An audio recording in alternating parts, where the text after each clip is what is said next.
Hi everyone, welcome to our channel కొనసీమర్చలు. ఈరోజు మన వీడియోలో పలావ్, దానిలో కాంబినేషన్గా మష్రూమ్ ఫ్రై చూపిస్తున్నానండి. చాలా రుచిగా ఉంటాయి, చాలా సింపుల్గా చేసుకోవచ్చు. ఏదైనా స్పెషల్గా చేయాలి అనుకున్నప్పుడు కానీ, చుట్టాలు వచ్చినప్పుడు తక్కువ టైంలో సింపుల్గా చేయాలి అనుకున్నప్పుడు కానీ ఇది ట్రై చేయొచ్చు. చాలా బాగుంటుంది. ముందుగా పలావ్ చూద్దాము. పలావ్ కోసం చిన్న గ్లాస్తో 2.5 గ్లాసుల బాస్మతి బియ్యం తీసుకున్నాను. ఇవి 1/2 కేజీ వరకు ఉంటాయి. నేను ఇండియా గేట్ బాస్మతి తీసుకున్నానండి. మీకు నచ్చినది ఏదైనా తీసుకోవచ్చు. బియ్యాన్ని బాగా కడుక్కోవాలి. ఇలా బాగా కడుక్కున్నాక 1 గ్లాస్ బాస్మతి బియ్యానికి అదే గ్లాస్తో 2 గ్లాసుల నీళ్లు పోసుకోవాలి.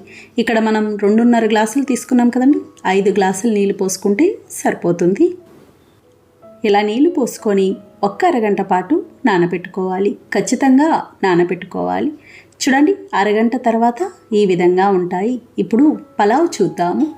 స్టవ్ ఆన్ చేసి ప్యాన్ పెట్టి నూనె వేసుకోవాలి. నూనెతో పాటుగా 1 స్పూన్ నెయ్యి వేసుకోవాలి. పలావ్ చేసిన, బిర్యానీ చేసిన ఖచ్చితంగా నెయ్యి కూడా వేసుకోవాలి. నూనె వేడయ్యాక పలావ్ సరుకులు ఉంటాయి కదండి, చెక్క, లవంగాలు, మరాఠీ మొగ్గ, యాలకులు, అనాస పువ్వు, ఇవన్నీ 4 తీసుకున్నాను. ఇవి వేసి మీడియం ఫ్లేమ్లో 1 నిమిషం పాటు వేయించుకోవాలి.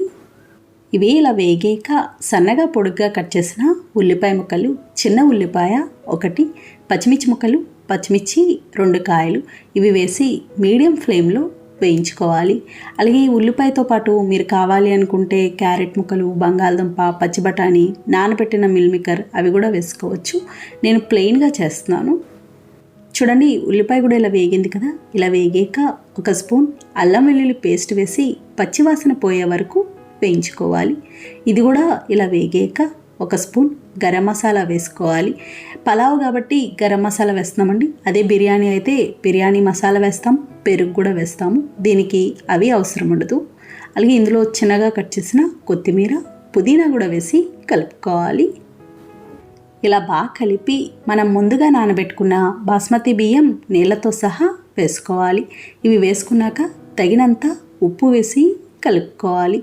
అలాగే బాస్మతి బియ్యం వేసాక ఎక్కువ కలపాల్సిన అవసరం ఉండదు. ఎందుకంటే మనం బియ్యం నానబెట్టాం కదండి, రైస్ విరిగిపోతుంది. రుచి చూసుకొని ఉప్పు తక్కువైతే ఇంకొంచెం ఉప్పు వేసుకోవచ్చు. ఇప్పుడు మూత పెట్టేసి మీడియం ఫ్లేమ్లో ఉడికించుకోవాలి. బాస్మతి బియ్యం నానబెట్టడం వల్ల రైస్ పొడుగ్గా అవుతుంది, పొడిలాడుతూ బాగా వస్తుంది. చూడండి, ఇది ఇలా బాగా ఉడికింది కదా, ఈ విధంగా రావాలి. ఇలా వచ్చేంత వరకు మీడియం ఫ్లేమ్లో ఉండాలి. కదిపి చూస్తే ఇంకా నీళ్ళు ఉంటాయి. ఇలా వచ్చాక ఇప్పుడు మళ్ళీ మూత పెట్టేసి లో ఫ్లేమ్లో ఉడికించుకోవాలి. ఇంకొక 5 నిమిషాలు అలా టైం పడుతుందంతే. చూడండి, 5 నిమిషాల తర్వాత ఈ విధంగా ఉంటుంది. కదిపి చూస్తే ఎక్కడా తడి ఉండదు. ఈ విధంగా ఉడుకుతుంది. ఒకవేళ తడిగా అనిపిస్తే ఇంకొక నిమిషం పాటు ఉంచుకోవచ్చు. ఇప్పుడు స్టవ్ ఆఫ్ చేసుకోవాలి. స్టవ్ ఆఫ్ చేసుకొని మూత పెట్టేసి 1 అరగంట పాటు అలా ఉంచేసేయాలి. వెంటనే తీయకూడదు, ఆ వేడికి మగ్గుతుంది. వెంటనే తీస్తే అంత బాగుండదు. అరగంట తర్వాత ఈ విధంగా ఉంటుంది. ఇప్పుడు ఒకసారి కలుపుకోవాలి. చూడండి ఎంత చక్కగా పొడిలాడుతూ వచ్చిందో. మీకు కుక్కర్లో కంటే కూడా ఇలా విడిగా చేస్తే చాలా త్వరగా అవుతుంది, పొడిగా వస్తుంది. బిర్యానీ కూడా ఇలా చేసి చూడండి. ఇప్పుడు ఇలా బాగా కలుపుకున్నాక చివరిగా కొంచెం కొత్తిమీర వేసి కలుపుకోవాలి. ఇంతేనండి, పలావ్ తయారైంది. ఇది మనకి ఏ మసాలా కూరతో తిన్నా కూడా చాలా బాగుంటుంది. ఒకవేళ ఏ కూర లేదనుకుంటే రైతాతో తిన్నా కూడా బాగుంటుంది. నేను దీనిలోకి మష్రూమ్ ఫ్రై చూపిస్తున్నాను.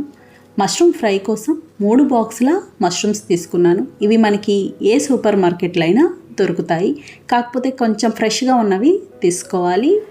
ఇవి తెల్లగా ఉన్నాయి అంటే కనుక మనకి ఫ్రెష్గా ఉన్నట్టు. మష్రూమ్స్ని 4-5 సార్లు అయినా బాగా కడుక్కోవాలి. ఇలా బాగా కడుక్కున్నాక ఈ విధంగా కట్ చేసుకోవాలి. పెద్దవనుకోండి 4 ముక్కలుగా కట్ చేయొచ్చు, చిన్నవైతే ఇలా 2 ముక్కలుగా కట్ చేసుకోవాలి. ఇప్పుడు ఫ్రై చూద్దాము. స్టవ్ ఆన్ చేసి ప్యాన్ పెట్టి నూనె వేసుకోవాలి. నూనె వేడయ్యాక కొద్దిగా కరివేపాకు, చిన్నగా కట్ చేసిన ఉల్లిపాయ ముక్కలు, మీడియం సైజు ఉల్లిపాయలు 5 తీసుకున్నాను. ఇందులో తగినంత ఉప్పు, 1/2 స్పూన్ పసుపు వేసి కలుపుకోవాలి. ఇలా బాగా కలిపి మీడియం ఫ్లేమ్లో ఉల్లిపాయ బాగా వేగాలి. చూడండి, ఉల్లిపాయ ఇలా వేగింది కదా. ఇలా వేగితే సరిపోతుంది. ఇప్పుడు ఇందులో అర స్పూన్ అల్లం వెల్లుల్లి పేస్ట్ వేసి పచ్చివాసన పోయే వరకు వేయించుకోవాలి. అలాగే మన ఛానల్లో మష్రూమ్ కర్రీ కూడా ఉందండి, కావాలి అనుకుంటే లింక్ ఇస్తాను చూడండి. ఇది ఇలా బాగా వేగాక ఒక స్పూన్ ధనియాలు జీలకర్ర కలిపిన పొడి, తగినంత కారం, నానబెట్టిన జీడిపప్పు వేసుకోవాలి. జీడిపప్పుని ఒక అరగంట పాటు నానబెట్టి వేసుకోవాలి. నేను 3 స్పూన్ల జీడిపప్పు తీసుకున్నాను. ఇలా ఇవన్నీ వేసి కలుపుకోవాలి. అలాగే మీకు ఒకవేళ జీడిపప్పు వద్దు అనుకుంటే మానేయచ్చు, వేయడం వల్ల చాలా బాగుంటుంది. ఇప్పుడు ఇందులో మనం ముందుగా కట్ చేసుకున్న మష్రూమ్స్ వేసి బాగా కలుపుకోవాలి. ఇలా బాగా కలిపి మూత పెట్టేసి మీడియం ఫ్లేమ్లో ఉడికించుకోవాలి. అలాగే ఇంకా ఇందులో నీళ్ళు కానీ ఏమీ వేయాల్సిన అవసరం ఉండదు. మష్రూమ్స్లోనే చాలా నీరు ఉంటుందండి, ఆ నీరంతా వచ్చి ఇది బాగా ఉడుకుతుంది. మధ్య మధ్యలో మూత తీసి కలుపుతూ ఉండాలి, అడుగు అంటకుండా ఉంటుంది. చూడండి నీరు ఎలా వచ్చిందో, ఇంకా చాలా నీరు ఉంటుంది. అదంతా వచ్చి పూర్తిగా దగ్గర పడే వరకు ఉడికించుకోవాలి. మంట మాత్రం పెంచకూడదు, మీడియం ఫ్లేమ్లో ఉంటే సరిపోతుంది. చూడండి ఇంకా నీళ్ళు ఎక్కువ వచ్చినాయి కదా, ఈ విధంగా ఉంటుంది. ఇప్పుడు మళ్ళీ మూత పెట్టేసి ఉడికించుకోవాలి. ఇది కూడా మనకి చాలా త్వరగా అయిపోతుందండి, అస్సలు టైం పట్టదు. అన్నం, చపాతీ, పుల్కా, ఫ్రైడ్ రైస్, బిర్యానీ, పలావ్ దేనిలోకి తిన్నా కూడా చాలా బాగుంటుంది. పిల్లలకి లంచ్ బాక్స్లో అలా పెట్టడానికి కూడా బాగుంటుంది. చూడండి ఇది ఇలా బాగా ఉడికింది కదా, పూర్తిగా దగ్గర పడింది. ఇలా ఉడికాక అర స్పూన్ గరం మసాలా, పచ్చిమిర్చి ముక్కలు, పచ్చిమిర్చి 3 కాయలు తీసుకున్నాను, 1 స్పూన్ కసూరి మేతి. కసూరి మేతి అంటే ఎండుమెంతాకు ఉంటుంది కదండి, అది. ఇలా ఇవన్నీ వేసి కలుపుకోవాలి.